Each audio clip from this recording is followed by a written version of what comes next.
여러분 환영합니다. 매일 쏟아지는 정보 속에서 진짜 핵심만 딱 짚어내서 여러분의 시간을 아껴드리는 심층 탐구 시간에 오신 것을 환영합니다. 네, 반갑습니다, 여러분. 오늘 하루도 무언가를 배우고 성장하기 위해 이 자리를 찾아주신 여러분과 함께 존 도어의 명저죠. 존 도어의 OKR을 완벽하게 해부해 보려고 합니다. 저희가 이 책을 총 8부작으로 나누어서 낱낱이 파헤치고 있잖아요. 그렇죠. 벌써 절반을 향해 달려가고 있네요. 네, 맞습니다.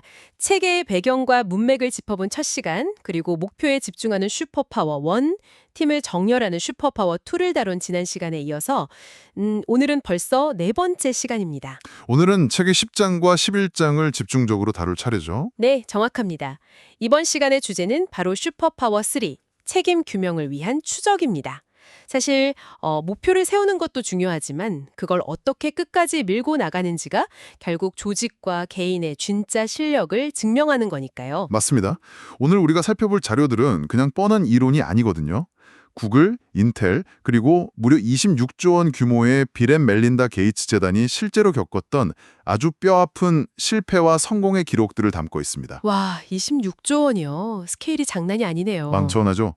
그래서 본격적인 이야기에 앞서서 통계학자 W. 에드워즈 데밍의 아주 유명한 명언을 하나 딱 짚고 넘어가고 싶습니다. 오, 어떤 명언이죠? 우리는 신을 믿는다. 그 외의 모든 사람들은 데이터를 가져와야 한다. 아, 명언이네요. 데이터를 가져와라. 네, 이 한 문장이 바로 오늘 우리가 다룰 핵심 테마인 추적과 데이터의 본질을 완벽하게 관통하고 있거든요. 철저하게 데이터를 기반으로 증명하라는 뜻이군요. 사실 많은 조직이나 개인들이 목표를 야심차게 딱 설정해 놓고는 그냥 일상적인 업무에 치여서 그대로 방치해버리곤 하잖아요. 그렇죠. 이른바 설정하고 방치하는 방식이죠. 연초에 세워두고 연말에 꺼내보는. 맞아요. 하지만 오늘 우리의 미션은 목표를 어떻게 살아 숨쉬는 유기체처럼 다루고 끊임없이 추적해서 끝내 달성해내는지 그 구조적인 비밀을 파헤쳐보는 겁니다. 자, 그럼 본격적으로 파헤쳐볼까요? 좋습니다. 목표 추적 시스템이 조직의 규모에 맞춰서 이렇게 확장성을 갖추지 못했을 때 어떤 끔찍한 일이 벌어지는지부터 이야기해보죠. 네, 자료에 보니까 엄청난 숫자가 등장하던데요. 맞아요. 자료에 등장하는 한 포춘 500대 기업의 과거 사례를 보면요. 무려 8만 2천 명의 직원이 작성한 연간 목표를 마이크로소프트 워드 파일로 관리하려고 했습니다. 워드 파일로요? 8만 명이 넘는데. 네, 이걸 분기별 OKR로 전환한다고 가정해보세요. 1년에 무려 32만 8천 개의 파일이 생성되는 겁니다. 와, 그 뭐 관리가 아니라 그냥 데이터의 무덤에 가깝네요. 32만 8천 개의 파일을 개인이 일일이 열어보고 서로의 목표가 어떻게 연결되어 있는지 확인하는 건 물리적으로 완전 불가능하죠. 그러니까요. 마치 우리가 매년 1월 1일에 새해 결심을 다이어리 구석에 적어두고 연말에나 열어보는 것처럼 분기 말에나 열어보는 목표는 생명력을 완전히 잃어버린 좀비 OKR이 될 수밖에 없겠네요. 좀비 OKR, 아주 정확한 표현입니다. 그래서 현대 기업들에게는 투명하고 실시간으로 연결되는 전용 소프트웨어의 도입이 필수적인 과제가 된 거거든요. 엑셀로 하달하던 시절이랑은 다르다는 거군요. 완전히 다르죠. 과거의 경영진의 목표가 엑셀 스프레드시트에 담겨서 일방적으로 하달되던 시절에는 개별 직원의 일상 업무랑 회사의 목표가 전혀 연결되지 않았어요. 내가 왜 이 일을 하는지 모르는 거잖아요. 맞습니다. 하지만 클라우드 기반의 전용 소프트웨어를 도입한 기업들, 예컨대 AOL의 전 CEO 팀 암스트롱과 CTO 빌 펜스의 사례를 보면 상황이 완전히 달라집니다. 어떻게 달라졌나요? 급진적 투명성과 실시간 연결이 가능해진 거죠. 직원은 자신이 매일 하는 작은 단위의 업무가 회사의 거대한 성공에 어떻게 기여하고 있는지 눈으로 직접 확인할 수 있게 된 겁니다. 아, 단순히 소프트웨어를 바꾼 게 아니라 조직 전체의 심리적 동인을 바꾼 거군요. 사실 연말에 받는 보너스 같은 외재적 보상도 중요하지만 내 일이 조직의 큰 그림 안에서 의미 있는 퍼즐 조각이라는 걸 깨닫는 그 내재적 동기부여가 진짜 행동을 변화시키는 핵심이니까요. 그렇죠. 스스로 움직이게 만드는 거죠. 그런데 여기서 한 가지 의문이 생깁니다. 아무리 시스템을 클라우드로 투명하게 만들어 놓아도 사실 아시잖아요. 바쁘다는 핑계로 입력을 미루는 사람들은 늘 존재하지 않습니까? 아, 어딜 가나 있죠. 꼭 있습니다. 그래서 등장한 개념이 바로 OKR 양측인데 구글처럼 자기 주도적이고 뛰어난 인재들이 모인 곳에서 굳이 양떼를 모는 양치기가 필요하다는 게 조금 모순적으로 들리지도 하거든요. 시스템 자체가 너무 복잡해서 사람들이 꺼렸던 건 아닐까요? 여기서 정말 매력적인 포인트가 등장합니다. 구글의 수석 부사장 조너선 로젠버그의 이메일 일화가 그 답을 주는데요. 시스템이 복잡해서가 전혀 아니었습니다. 오, 그럼 뭐 때문이었죠? 13명의 프로젝트 매니저들이 OKR 제출을 자꾸 미루자 조너선은 이들을 독려하기 위해 이메일을 보냈어요. 때로는 엄청 강한 경고성 메일을, 또 때로는 부드러운 격려 메일을 번갈아 가면서 보냈죠. 당근과 채찍을 쓴 거네요. 그렇죠. 그런데 흥미로운 건 100% 제출률을 달성해서 그가 메일 발송을 중단하자마자 중단하자마자. 귀신같이 다시 지각자들이 속출했다는 사실입니다. 아, 강압적이든 부드럽든 내용의 문제가 아니었군요. 메일이 끊기니까 다시 앉는 거네요. 정확합니다. 조노선이 깨달은 심리적 사실은 이겁니다. 중요한 건 메일의 톤 앤 매너가 아니라 리더가 당신의 목표를 지켜보고 있고 주기적으로 추적하고 있다는 시그널 그 자체였던 거예요. 아, 내가 지켜보고 있다. 네. 뛰어난 인재들일수록 자신이 집중해야 할 우선순위를 끊임없이 저울질하거든요. 양치기계가 짖는 소리는 단순한 잔소리가 아니라 이 OKR 시스템이 현재 우리 조직에서 가장 중요한 우선순위다. 이걸 명확히 각인시키는 신호 역할을 했던 것이죠. 리더십의 관심도가 곧 구성원의 실행력으로 직결된다는 뜻이네요. 지금 여러분의 조직에서도 훌륭한 시스템만 덩그러니 놓아둔 채로 그것을 살아 움직이게 만들 양치기의 역할을 혹시 간과하고 있는 것은 아닌지 꼭 점검해 보셔야겠습니다. 맞습니다. 양치기가 꼭 필요해요. 자, 이렇게 목표를 세우고 양치기까지 두어서 궤도에 올렸다면 그 다음은 뭡니까? 바로 목표 사이클 중간에 하는 중간 점검입니다. 저는 이 과정을 읽으면서 우리가 핏빗이나 애플워치 같은 스마트 기기로 매일 걸음수를 추적하는 거랑 비슷하다고 느꼈거든요. 오, 아주 적절한 비유네요. 네, 진짜 흥미로운 부분은 바로 여기인데요.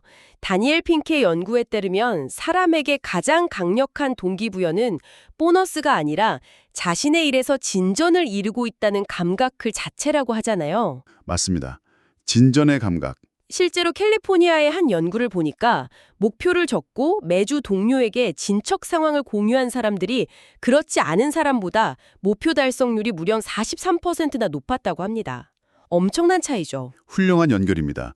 경영학의 대가 피터 드러커도 그런 말을 했죠. 점검이 없다면 노이즈와 진짜 중요한 사건을 구분할 수 없다고요. 노이즈와 진짜 중요한 사건을 구분할 수 없다. 네, 비즈니스 환경은 매일 변하는데 분기 초에 세운 목표만 고집스럽게 붙잡고 있는 건 너무 위험하거든요. 그래서 이 책은 OKR 사이클 중간에 우리가 취할 수 있는 4가지 구체적인 선택지를 제시합니다. 그 4가지가 뭔가요? 바로 유지, 업데이트, 시작, 그리고 중단입니다. 영문으로는 continue, update, start, stop이죠. 4가지 행동 지침이군요. 잘 진행되고 있거나 예상치 못한 난관이 있어도 원래 가설이 여전히 유효하다면 뚝심 있게 유지를 해야 할 것이고, 시장 상황이 급변해서 새로운 기회가 포착되었다면 지체 없이 새로운 목표를 시작해야겠죠. 맞습니다. 유연하게 대응해야죠. 하지만 제가 이 챕터에서 가장 흥미로웠던 부분은 바로 업데이트와 중단이었습니다. 스티븐 코비가 이런 말을 했잖아요. 사다리가 잘못된 벽에 기대어 있다면 빨리 올라갈수록 잘못된 곳으로 빨리 갈 뿐이다. 이 말처럼 잘못된 목표를 과감히 버리는 과정에 대한 논의가 깊이 와닿았거든요. 그 과정을 가장 잘 보여주는 심층 분석 사례가 바로 학교 메시징 앱인 리마인드의 창업자 브렛 코프의 이야기입니다. 아, 리마인드 앱이요? 어떤 일이 있었죠? 처음에 브렛은 학생과 교사 간의 P2P 결제 시스템을 목표로 삼고 개발을 했습니다. 그런데 데이터를 추적해보니까 사용자들이 그 기능을 전혀 원하지 않았어요. 완전한 실패였죠. 야, 자기가 고생해서 만들었는데 아무도 안 쓴다니 절망적이네요. 매몰 비용을 생각하면 변명거리를 찾거나 억지로 기능을 밀어붙이고 싶었겠지만 그는 즉각적으로 그 목표를 중단, 그러니까 스톱합니다. 자신이 낸 아이디어를 객관적인 데이터 앞에서 미련 없이 버린 거군요. 대단하네요. 그리고 어떻게 했습니까? 현장의 진짜 니즈에 맞춰서 목표를 업데이트했습니다. 선생님들이 학부모들에게 다음 주 현장학습 비용 $5를 결제해 주세요. 이렇게 쉽게 요청할 수 있는 기능으로 방향을 완전히 튼 것이죠. 결과는 어땠나요? 대성공이었습니다. 여기서 우리가 얻어야 할 핵심 통찰은 이것입니다. 쓸모없어진 목표, 현실과 어긋난 목표를 끝까지 쥐고 있는 것은 인내심이 아니라 아집이라는 거죠. 아집이다. 네. 목표는 우리의 최종 목적을 섬기기 위한 도구일 뿐이지 우리가 목표라는 서류 자체의 노예가 되어서는 절대 안 됩니다. 방금 하신 말씀이 이번 챕터의 핵심을 정확히 찌르는 것 같습니다. 상황에 맞게 업데이트하고 중단할 줄 아는 유연성이야말로 데이터를 다루는 사람의 진짜 용기겠네요. 자, 이렇게 중간 점검을 거쳐서 마침내 한 분기의 끝자락에 도착했다고 하고있죠. 일이 끝났다고 OKR 사이클도 끝나는 건 아니잖아요. 당연하죠. 진정한 학습은 지금부터입니다. 마무리를 위해 책에서는 채점, 주관적 자기평가, 그리고 성찰이라는 세 단계를 제시하고 있습니다. 첫 번째인 채점 방식부터 살펴볼까요? 구글은 아주 직관적인 0.0에서 1.0 사이의 채점 시스템을 사용합니다. 0.7에서 1.0은 초록색으로 달성 성공, 0.4에서 0.6은 노란색으로 부분적 진전, 0.0에서 0.3은 빨간색으로 실패를 의미하죠. 잠깐만요. 1.0 만점 기준에서 0.7만 받아도 초록색, 즉 성공으로 관주한다는 건가요? 일반적인 학교 시험이나 성과평가에서 70점은 썩 좋은 점수가 아니잖아요. 왜 구글은 0.7을 성공의 기준으로 삼은 겁니까? 바로 그 지점이 전통적인 목표 관리와 OKR의 결정적 차이입니다. 1.0을 아주 쉽게 받을 수 있다는 건 애초에 목표를 너무 낮고 안전하게 잡았다는 뜻이거든요. 아, 자기 수준보다 일부러 낮게 부른 거군요. 맞아요. 이른바 샌드백을 한 거죠. 반대로 0.7을 성공으로 규정하면 구성원들은 실패를 두려워하지 않고 자신이 달성할 수 있다고 생각하는 것보다 훨씬 더 야심차고 도전적인 목표를 세우게 됩니다. 실패의 임계치를 낮춰줌으로써 조직 전체의 혁신을 유도하는 심리적 장치군요.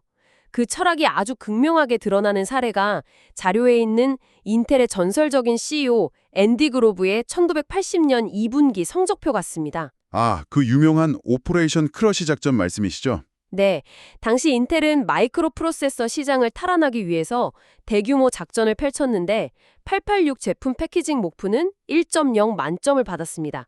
그런데 8MHz 부품 생산 목표는 처참하게 0점을 받았죠. 자료를 보면 폴리실리콘 문제 때문이라고 나와 있는데 이게 구체적으로 어떤 상황이었던 건가요? 폴리실리콘은 반도체 칩을 만드는 데 필요한 가장 핵심적인 원자재입니다. 당시 인텔의 제조부서가 아무리 밤을 새워가며 공정을 최적화하려고 했어도 외부적인 요인으로 이 원자재 수급과 품질 자체에 치명적인 문제가 생겨버렸어요. 아예 생산 자체가 불가능해진 거네요. 맞습니다. 개인의 노력 여부와 전혀 상관없이 객관적인 결과물이 나오지 않았기 때문에 냉정하게 0점을 부여한 것입니다. 그래서 2분기의 총점은 0.625점이었죠. 0.625점. 어떻게 보면 턱걸이 수준의 점수인데 인텔 이사회는 이 점수를 상당히 긍정적으로 평가했다고 하죠. 네, 맞습니다. 그 이유는 애초에 앤디 그로브가 세운 목표 자체가 불가능에 가까울 만큼 도전적이었다는 그 맥락을 이사회가 이해하고 있었기 때문입니다. 오히려 인텔에서는 한 부서가 100점을 받으면 혁신적인 시도를 하지 않고 너무 안전한 길만 택했다면서 호되게 질책을 받는 문화가 있었다고 하니까요. 목표를 대하는 관점 자체가 완전히 달랐던 겁니다. 정말 놀라운 문화죠. 그런데 이렇게 숫자만으로 채점하고 끝나버리면 방금 말씀하신 폴리실리콘 사태처럼 외부 요인으로 인한 억울한 상황을 제대로 반영하기가 좀 어렵지 않을까요? 이 지점을 더 큰 그림과 연결해 보면 두 번째 단계인 주관적 자기평가가 왜 필수적인지 아주 명확해집니다. 객관적 데이터 이면의 맥락을 해석하는 과정이죠. 맥락이요? 네, 책에 나오는 영업사원의 예시를 한번 볼까요? 이번 분기에 영업전화를 50통 돌리기로 했는데 35통밖에 못했습니다. 숫자로만 보면 70% 달성이니까 0.7점 언저리겠죠? 네, 숫자로는 그렇죠. 하지만 그 35통의 전화가 단순한 안부 인사가 아니라 각각 수시간씩 이어지는 심층 상담이었고 그 결과 무려 8명의 거물급 핵심 고객을 유치해냈다면 어떨까요? 와, 목표 통수는 채우지 못했지만 회사의 실질적인 수익과 직결되는 임팩트는 훨씬 컸네요. 그렇다면 0.7점이라는 객관적 지표에도 불구하고 주관적 자기평가에서는 당당하게 1.0 만점을 줘야 합당한 거군요. 그렇죠. 반대로 PR 담당자가 기사를 3개 내기로 했는데 2개밖에 못 냈지만 그중 하나가 월스트리트저널 1면을 장식했다면 단순한 수치적 실패를 넘어서 9점 이상의 높은 점수를 스스로 부여할 수 있는 거고요. 맞습니다. 숫자라는 뼈대 위에 상황과 질적 가치라는 맥락에 살을 붙이는 것, 그것이 자기평가의 핵심이겠습니다. 정확한 분석입니다. 그리고 대미를 장식하는 세 번째 단계는 바로 성찰입니다. 채점과 맥락 평가가 끝났다면 잠시 멈춰서 지난 분기의 궤적을 되돌아보는 의도적인 멈춤의 시간이 반드시 필요하거든요. 철학자 존 듀이의 명언이 이 맥락에서 강렬하게 다가옵니다. 우리는 경험에서 배우는 것이 아니라 경험에 대한 성찰로부터 배운다. 아, 정말 좋은 말이네요. 성찰로부터 배운다. 분기마다 맹목적으로 목표만 쫓으면서 쳇바퀴 도는 햄스터가 되지 않으려면 실패든 성공이든 그 안에서 다음 분기에 적용할 수 있는 교훈이 무엇인가를 반드시 추출해내야 한다는 뜻이겠죠. 맞습니다. 그리고 이 지난한 과정이 끝난 후에는 반드시 팀원들과 함께 성과를 자축하는 파티를 열라는 책의 조언도 아주 인간적이고 현실적인 마무리라는 생각이 듭니다. 자, 지금까지 인텔과 구글처럼 명확한 이윤 창출이라는 지표를 가진 기업들의 사례를 보았습니다. 그렇다면 이제 스케일을 확 키워서 수익이라는 명확한 지표가 없는 곳에서는 OKR을 어떻게 추적하는지 질문을 던져보겠습니다. 비영리 단체 같은 곳 말씀이시죠? 네. 기업의 생존을 넘어 세상을 구하는 일에 이 데이터 기반의 시스템이 어떻게 적용되었을까요? 아주 흥미로운 전환이네요. 바로 2000년에 설립된 200억 달러, 하나로 약 26조 원 규모의 세계 최대 자산단체인 빌 앤 멜린다 게이츠 재단의 이야기로 넘어가 보겠습니다. 네, 그곳 이야기입니다. 당시 초대 CEO였던 패티 스톤사이퍼는 그야말로 백지상체에서 시작해야 했습니다. 모든 사람은 건강하고 생산적인 삶을 누릴 자격이 있다는 이 거대하고 숭고한 방향성 앞에서 26조 원이라는 천문학적인 자본을 도대체 어떤 기준으로 어디에 배분해야 할지 정말 막막했을 텐데요. 패티 스톤 사이퍼는 아마존 이사회에서 존 도어의 OKR 피칭을 듣고 이 거대한 자선단체에 즉각적으로 OKR을 도입하기로 결정합니다. 자선단체에 데이터 시스템을 도입한 거네요. 네, 선의와 열정만으로는 세상을 바꿀 수 없고 오직 차갑고 객관적인 지표만이 올바른 결정을 내리게 해준다고 굳게 믿었기 때문입니다. 그래서 그들이 선택한 핵심 데이터가 바로 DAY라는 지표였습니다. 잠깐, 그 DAY라는 지표가 정확히 무엇을 측정하는 건가요? 단순히 사람들의 수명을 몇 년 더 늘리는 것과는 조금 다른 개념인 것 같은데요. 아주 중요한 포인트입니다.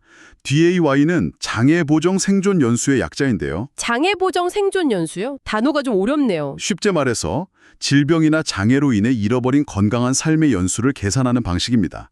즉 단순히 숨을 쉬고 살아있는 기간이 아니라 질병 없이 건강하게 활동할 수 있는 기간을 지표화한 것이죠. 아, 삶의 질까지 숫자로 만든 거군요. 맞습니다. 게이츠 재단은 수많은 질병 중에서 이 DAY 데이터를 가장 극적으로 개선할 수 있는 분야가 무엇인지 철저히 분석했고 그 결과 백신 보급에 막대한 자원을 집중하기로 결정한 것입니다. 막연히 아픈 사람을 돕자가 아니라 철저한 데이터 기반의 타겟팅이었군요. 빌 게이츠가 마이크로소프트 시절에 인텔의 앤디 그로브를 지켜보며 배운 관리 방식이 자선 사업에서도 빛을 발한 셈입니다. 그렇죠. 하지만 이들도 처음부터 완벽했던 건 아니잖아요. 게이츠 재단이 초기에 겪었던 뼈아픈 시행착오 중 하나가 바로 미션, 즉 방향성과 목표를 혼동했던 것인데요. 예전에 2015년까지 말라리아를 완전히 퇴치하겠다는 선언을 한 적이 있었죠. 네, 그런 선언을 했었죠. 하지만 말라리아 퇴치라는 그 거대한 미션을 구체적인 기한이 있는 단기 목표처럼 잡아버리는 바람에 결국 달성하지 못하고 외부의 신뢰만 잃었던 경험을 책에서 아주 솔직하게 고백하고 있습니다. 맞습니다. 거기에 더해서 데이터만을 맹신할 때 빠지기 쉬운 함정도 있었습니다. 게이츠 재단의 참맛 씨앗 1화가 아주 극적인 예시인데요. 참맛 씨앗이요? 무슨 일이었죠? 연구진이 아프리카 지역을 위해서 수확량을 무려 2배나 들려주는 새로운 참맛 씨앗을 개발했습니다. 데이터와 연구소의 지표상으로는 굶주림을 해결할 완벽한 구세주였죠. 수확량이 2배면 엄청난 거 아닌가요? 엄청나죠. 그런데 현장의 원주민들은 이 씨앗의 사용을 단호하게 거부했습니다. 예. 수확량이 2배로 느는데 거부했다고요? 상식적으로 납득이 잘 안 가는데요. 실패의 원인은 연구소가 아니라 사람들의 일상생활 속에 있었습니다. 이 새로운 품종의 참마는 전통 참마에 비해서 밤에 장작불로 요리하는 데 시간이 무려 4배나 더 걸렸던 겁니다. 아, 4배나요? 네. 여선들이 요리를 위해 하루 종일 불 앞에 있어야 했고 쓸데감도 부족했죠. 아무리 데이터상 목표 달성률, 그러니까 수확량이 훌륭해 보여도 현실의 맥락과 맞물리지 않으면 완벽한 무용지물이라는 뼈아픈 교훈이었습니다. 책상 위에서 만들어진 완벽한 숫자가 현장의 변수를 만나 산산조각 남사래군요. 데이터를 치밀하게 추적하되 현실과 계속 부딪혀가면서 빠르게 목표를 업데이트하거나 과감히 중단해야 하는 이유를 이보다 더 잘 보여줄 수는 없을 것 같습니다. 정말 뼈저린 경험이었죠. 그렇다면 이런 시행착오를 거친 게이츠 재단은 지금 어떻게 변했을까요?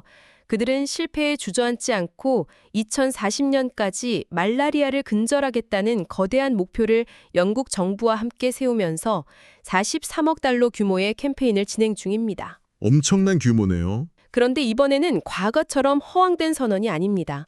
책을 보면 SERCAP 같은 구체적인 진단 및 치료 도구를 준비한다고 나오는데 이 SERCAP이 정확히 무엇을 의미하나요? SERCAP은 단외 투여 근치 및 예방 요법을 뜻하는 의료 전문 용어입니다. 쉽게 설명하자면 환자가 약을 여러 번 챙겨 먹기 힘든 열악한 환경을 고려해서 단 한 번의 투여만으로 몸속의 말라리아 기생충을 완전히 박멸하고 동시에 추가 감염까지 예방하는 혁신적인 약물입니다. 한 번만 먹으면 끝나는 거군요. 네. 과거에는 그저 말라리아를 없애자였다면 이제는 언제까지 어떤 기술, 즉 SERCAP을 통해 어느 지역에 몇 % 보급할 것인가 이런 차갑고 치밀한 데이터를 집요하게 추적하고 있는 것이죠. 세상을 구하겠다는 그 따뜻한 선의가 진정한 힘을 발휘하려면 그 이면에 소름 돋을 정도로 치밀하고 차가운 추적 시스템이 뒷받침되어야 한다는 사실이 정말 경이롭습니다. 오늘 우리가 다룬 방대한 소스들의 핵심을 마지막으로 정리해 보겠습니다. OKR은 책상 서랍 속에 잠들어 있는 죽은 문서가 아닙니다. 좀비가 되면 안 되죠. 네, 매주 들여다보고 추적하며 상황이 변하면 빠르게 업데이트하고 가설이 틀렸다면 과감히 중단해야 하는 살아있는 유기체입니다. 그리고 결과가 나왔을 때는 기계적으로 점수 매기기에 그치지 말고 그 이면의 맥락을 주관적으로 평가하고 깊이 성찰해야만 비로소 조직과 개인의 진정한 학습이 일어난다는 점을 기억하셨으면 좋겠습니다. 여러분, 오늘 이 깊은 논의들이 어떻게 다가오셨나요? 지금 여러분이 개인적으로 추적하고 있는 프로젝트나 직장에서의 목표들을 한번 떠올려 보셨으면 합니다. 혹시 분기 초에 엑셀 파일에 그럴듯하게 적어놓고는 일상에 치여 단 한 번도 열어보지 않은 채 서랍 속에 갇혀있는 그런 좀비 OKR은 아닌가요? 이는 여러분에게 매우 중요하고 도발적인 질문을 하나 던집니다. 어떤 질문이죠? 만약 여러분이 특정 목표에서 계속해서 실패하고 있다고 느끼거나 진전이 없다면 어쩌면 그것은 여러분의 노력이 부족하거나 의지가 빈약해서가 아닐지도 모릅니다. 오, 그럼 뭐 때문일까요? 단지 여러분을 둘러싼 상황과 맥락이 완전히 변했는데도 그 목표를 수정하거나 중단하는 것을 깜빡 잊고 과거의 자신과 쓸데없는 싸움을 이어가고 있는 것은 아닐까요? 환경은 변했는데 과거의 나침반을 들고 길을 찾으려고 고집하고 있는 것은 아닌지 참 뼈아프게 돌아보게 되는 질문입니다. 여러분, 오늘 하루 이 질문을 스스로에게 한번 던져보고 깊이 곱씹어 보시길 바랍니다. 네, 꼭 한번 생각해 보시길 바랍니다. 내 목표는 매일 나의 업무와 연결되어 살아 숨쉬고 있는지 아니면 좀비가 되어 나를 갉아먹고 있는지 말이죠. 다음 심층 탐구에서는 존 도알의 OKR 시리즈의 5번째 시간으로 돌아오겠습니다. 불가능해 보이는 한계를 깨고 놀라운 기적을 만들어내는 슈퍼파워 4. 최고를 향한 스트레치에 대해 샅샅이 파헤쳐볼 예정이니까요. 여러분의 많은 기대 부탁드립니다. 오늘 끝까지 함께해 주신 여러분 진심으로 감사드립니다. 다음 시간에 뵙겠습니다.